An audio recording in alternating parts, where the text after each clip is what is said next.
కూడా దాన్ని ఏమంటారు యాక్సెప్టబుల్గా అసలు చాలా ఆశ్చర్యకరంగాను ఇలా కూడా జరుగుతాయా అనే రకంగా ఉన్న దానిలో మరి సర్వే ఆఫ్ ఇండియా కేంద్ర సంస్థ ఏదైతే కేంద్రం చెప్పినటువంటి మార్గదర్శకాలకు అనుగుణంగానే మేము భూ సర్వే చేసామని చెప్పేసి చెప్పుకుంటున్నటువంటి ఈ ప్రభుత్వం మీరే కారణం అని చెప్పేసి అంటే మీరు ఇచ్చిన ఇన్స్ట్రక్షన్స్ ప్రకారం రూల్ ప్రకారం వెళ్ళామని చెప్తున్నటువంటి గత ప్రభుత్వం వైఎస్ఆర్ గవర్నమెంట్ మరి అదే కేంద్ర సంస్థ సర్వే ఆఫ్ ఇండియా మార్గదర్శకాలను ఇలా తుంగలో తొక్కి ఈ రకంగా గ్రానైట్ రాళ్ళని అంతంత కాస్ట్లీ పెట్టి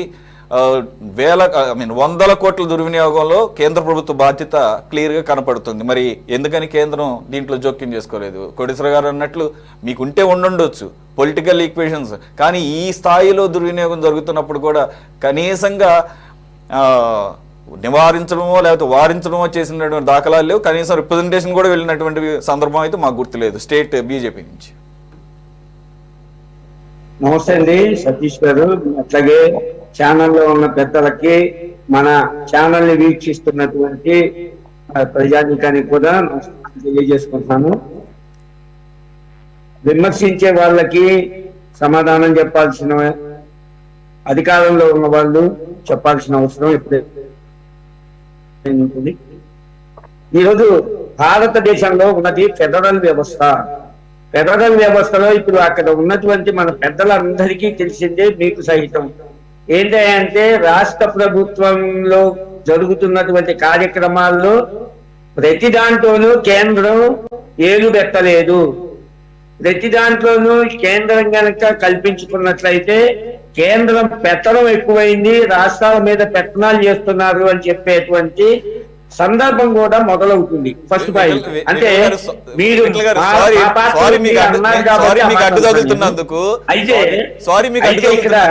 ఇటువంటి విషయాలు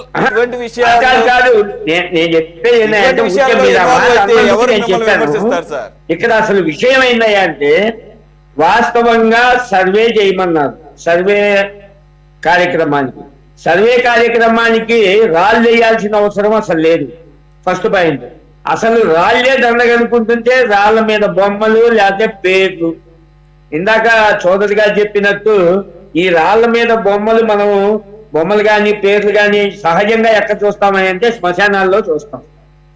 ఈ శ్మశానాల్లో చూసే సందర్భాన్ని తీసుకొచ్చి వాళ్ళ ఊళ్ళల్లో పొలాల్లో పెట్టి అంటే సహజంగా ఏంటంటే ఒక ఇన్ఫీరియారిటీ, నేను ప్రజలకు గుర్తుండనేమో నేను చేశా, కానీ ఆ నాయకులకు తెలియంది ఏంటంటే వాళ్ళు చేసే మంచి వాళ్ళకి గుర్తుండకపోవచ్చేమో కానీ వాళ్ళు చేసే అరాచకాలని జనం ఎప్పుడు మర్చిపోరు.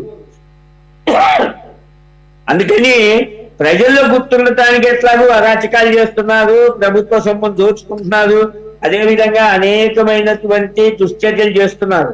అందువల్ల వాళ్ళకి తెలియని ఏంటంటే ప్రజలకు ఎప్పుడూ గుర్తుంటారు ఇటువంటి దుష్ట పరిపాలన చేసినటువంటి వ్యక్తులు. పోతే ఇంకో విషయం ఏంటంటే ఇప్పుడు పేర్లు రాసుకోవటం, బొమ్మలు వేసుకోవటం అనేది కోటేశ్వరరావు గారు చెప్పినట్టు ఈ మధ్య ఫ్యాషన్ అయిపోయింది. ప్రతి వాళ్ళు బతికొండంగానే బొమ్మలు పెట్టించుకుంటున్నారు. ఇదో పెద్ద దౌర్భాగ్యం అయిపోతుంది. విగ్రహాలు పెట్టించుకుంటున్నారు.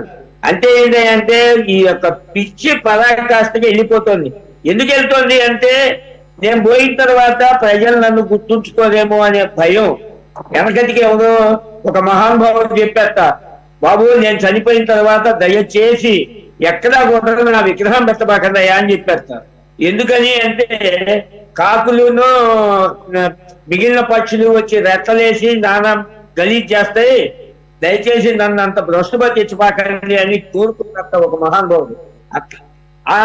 అటువంటిది మరి ఈ నాయకులకి ఎందుకని అటువంటి ఆలోచనలు రావట్లేదు అర్థం కావట్లేదు. ప్రజలకి సేవ చేసి ప్రజలకి మంచి కార్యక్రమాలు చేపట్టి ప్రజా సంతృష్టికరమైనటువంటి పరిపాలన సాగించి ప్రజల మెప్పు పొందాలి అనేటువంటి ఆలోచన నుంచి నాయకులు పక్కన పెట్టడం ఎప్పటి నుంచో మొదలైంది. పోతే ఇంకొక విషయం, ఏదైనా పథకాలు ఉంది ఆ పథకం తన వల్లనే ప్రారంభించబడి తను ప్రజలకు ఇచ్చేటప్పుడు ప్రచారం కోసం ఆ ఇచ్చే ఇప్పుడు చంద్రబాబు నాయుడు గారు ఉన్నారు, మీరు చెప్పినట్టు ఆ దాన్ని ఏమంటారు, సంక్రాంతి తోఫాలను లేకపోతే ఇంకేమో ఇచ్చారు. వీటన్నింటికి తన బొమ్మలు వేసుకొని సంచులు ఇచ్చారు. అంతవరకు అది తప్పు కాదు. కారణం ఏంటంటే తను ఇచ్చినటువంటి ప్రజలకు చేసినటువంటి ఆ పథకాలని ప్రజల్లో ప్రచారం చేసుకోవడం కోసం చేసే కార్యక్రమం అది. దాన్ని కొంతవరకు అయితే దానికైనా ఖర్చు వృధా అవుతోంది. ఆ ఖర్చును నివారించాల్సిన అవసరం ఉన్నది.